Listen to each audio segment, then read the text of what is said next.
conversation. He was a young emergency room doctor, and he said to me, I've been bothered by the fact that I don't know how well I'm doing because I get no feedback from my patients.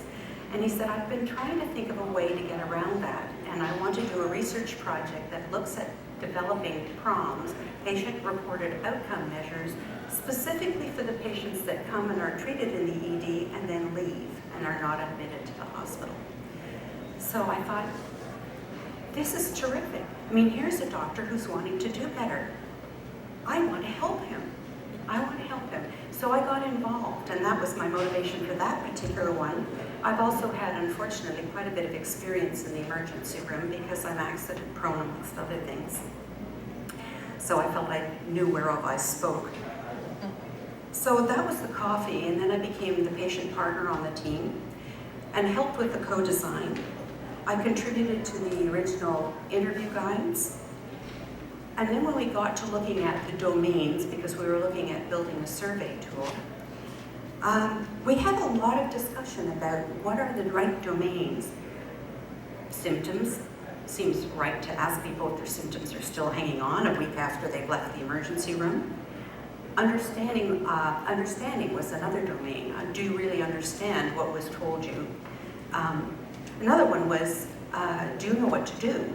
You know, if things go wrong or get worse or get better, do you know what your follow-up plan is? Those all seem to be sort of fairly reasonable, common sense domains. And then we talked a lot about anxiety and reassurance. And there was a real debate over whether this was actually something that could be addressed and that should be addressed. And I certainly pushed for it. And to the credit of some of the mentors and the more experienced researchers on the team, they pushed for it too, and we ended up, in fact, having a fourth domain called reassurance. So then the next step we had was to figure out what specific questions. And so, you know, they did the usual scans and so on, got a list, et cetera, et cetera. Then we did a Delphi. And there was myself and I think there were 3 other patients that were part of the Delphi, a bunch of researchers and a bunch of clinicians. And we went through the process of the Delphi. It's great, it does a lot of really good things. And in the end, we were left with one question that was not resolved because all the patients were at the keep the damn thing in, and all the researchers and clinicians were booted out at the far extremes. So we had to have a meeting and discuss that. And in the end, we kept the question in because it came from the patients.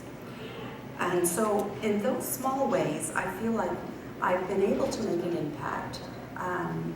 And I'm really looking forward to when this tool now has to go through the next stage, which is to validate it and so on and so forth.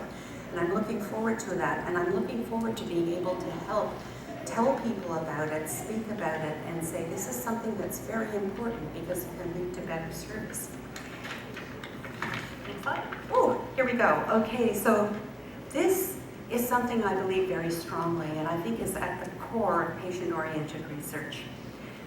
The real success factor are the trusted relationships we build with each other on the team, clinicians, researchers, and patients. And if we don't have trusted relationships, it's very difficult to do it. There's a power differential between us and the researchers. There's lack of knowledge on our part, and on yours, because a lot of people still don't know what to do with us as researchers. There are techniques, tools, frameworks, but in the end, everything comes down to the trusted relationships in between the parties, among the parties. So I want to give you just a sort of a real-life example. Zara and I met for the first time about a year ago at the CIHR SPORE training. We spent a week together learning, working together, and we knew that we were going to be partnered to deliver this training. And we started to develop a relationship of trust and friendship. That was the bonus. We got to know each other pretty well, and then we had to deliver the first 2 days worth of training. And there were a couple of creaky pieces because I didn't understand exactly how much she knew, and so I was butting in too much. And we had a really frank discussion afterwards, and we learned what each other's expertise was and how we could work together, and we developed another level of trust. I think we are now at the point where we can blithely interrupt each other and correct each other in public and don't have any problem with it. But it takes that kind of work and it takes that kind of relationship. And I would urge you all to think about developing these relationships before you need a patient partner in research. Develop these relationships with people. Run the research by them the way Sam ran his idea by me. See if there's any uptake, see what works, see what doesn't work. Think of them as part of your larger network of colleagues that you have in your professional life, that you just add in the patient partners. And anyway, so I think that's all I have to say, and I'm going to turn it over to Zara. Yeah, Elise and I were talking about, as we're going over our slides, you know, the relationship that we've developed over the last year, the work that we've done, and she turned to me and she said, we are more than the sum of 1 plus 1, and it brought a tear to my eye a little bit, so I just wanted to share that with you. I thought that was really sweet, and it's true. So that brings us to our end. If you have any questions, I don't know how we're doing for time, but if we can take a couple, then we're more than happy to do that, or we can chat over lunch or during the breaks or anything like that. But thank you very much for participating in our activities and for being here and being so willing to participate. Thank you also to Dr. Hatcher and his research team for putting on this novel and innovative couple of days of work together, so thank you.